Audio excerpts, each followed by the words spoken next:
Rage games, a genre of games specifically designed to make you want to absolutely destroy your computer. They're those games where if you make the slightest mistake possible, the game will punish you severely and you'll have to redo everything over and over again. Some famous examples are Only Up, Getting Over It, and a difficult game about climbing. And all of these games have one thing in common. They're about climbing or platforming. So I thought, why not make a rage game myself and see if you guys can actually beat it? Oh yeah, and by the way, you guys did vote on my community tab to make a horror game, but don't worry, I will make a horror game video soon. But for now...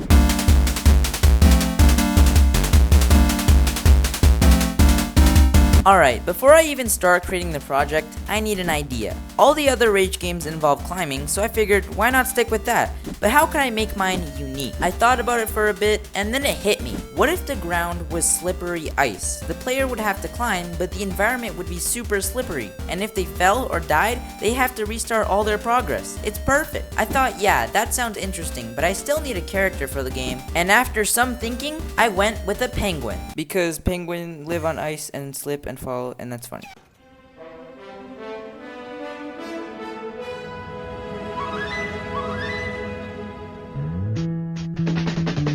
With everything planned out, I created the project and decided to make it a 2D platformer. And as for the name, well, for now I'm just calling it Penguin Game. Once the project was set up, I headed over to Aseprite to draw the penguin sprite. I ended up with this, and honestly, it turned out way better than I expected. I actually think it looks pretty good. After that, I dropped the penguin sprite inside of Unity and created a ground object for testing before I actually get to making the map. I also made the player game object and added the penguin sprite to it, while also adding a box collider and a rigid body 2D. Now, it was time for the programming. Anyway, I created the player movement script and it turned out pretty solid, except for one tiny issue. The player was jumping, too high. Yeah, this is too much. But I fixed that up pretty easily, and now the player even flips when turning around. We're making some good progress here. Now for animations, I cooked up this running animation, and in my honest opinion, it looks awesome. Like really good.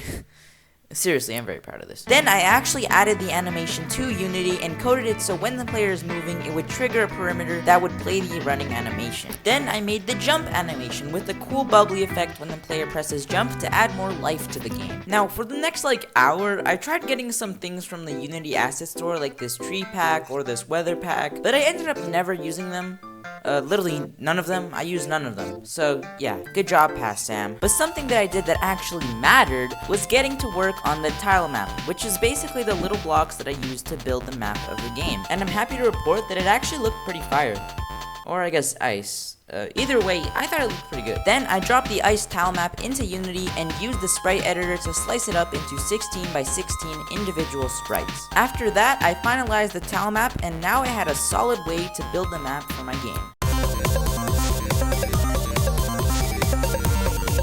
On day 2, I whipped up a quick little Starry Night background because I still wasn't sure where I wanted my game to take place, just that it would be somewhere cold and slippery. With that, I created a quick little map to test out the game and got to work on a camera follow script that would, well, follow the player. After setting everything up, it actually worked pretty well. But I don't know if you noticed this, but this is not slippery at all. So I decided to change that. And now, the slipperiness mechanic works. While tweaking the movement, I stumbled upon a tutorial on how to create a cool jump mechanic. Now, you have to hold the jump button to jump higher, just like in basically every Mario game. Now, as I mentioned before, I want the player to be climbing somewhere. But of course, I don't want the penguin to just be trying to reach the sky or something. So I decided that the penguin had fallen into an ice cave and needed to do some serious parkour to get out. And so, I got some inspiration and made this ice cave background. Then I imported it into Unity and it looked way better. Next, I expanded my existing tile map with some new blocks so I could start building the map. I wanted this game to have just one level, but one that would be really hard and long to beat.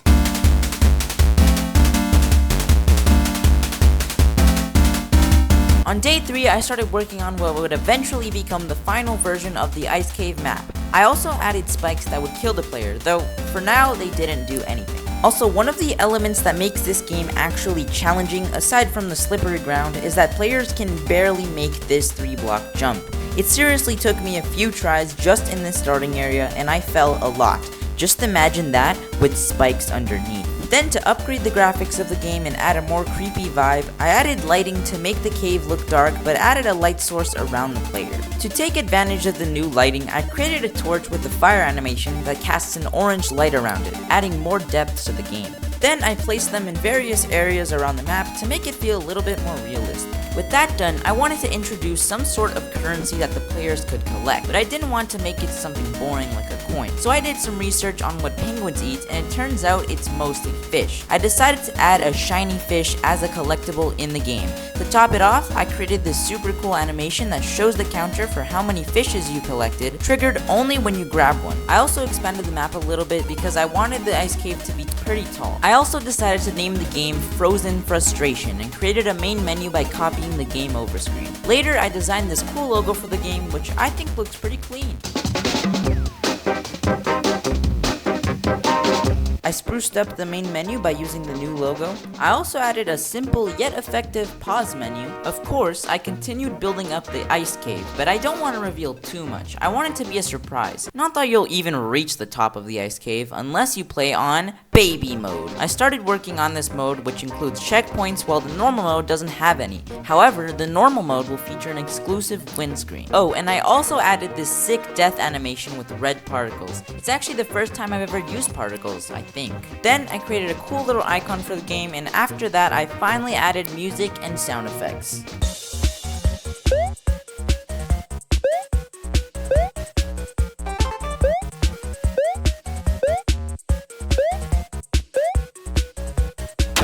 And with that, the game was basically done, so I uploaded it to itch.io, where you can go download it right now with the link in the description. If someone actually beats normal mode, please join the Discord server and take a screenshot of the windscreen, because I'm actually curious to see if one of you guys will actually have the patience to beat this game on normal mode. The link to the Discord will be in the description. Remember to also check out some of my other videos, and don't forget to like and subscribe. I'll see you guys later, and thank you for 1.8k subs.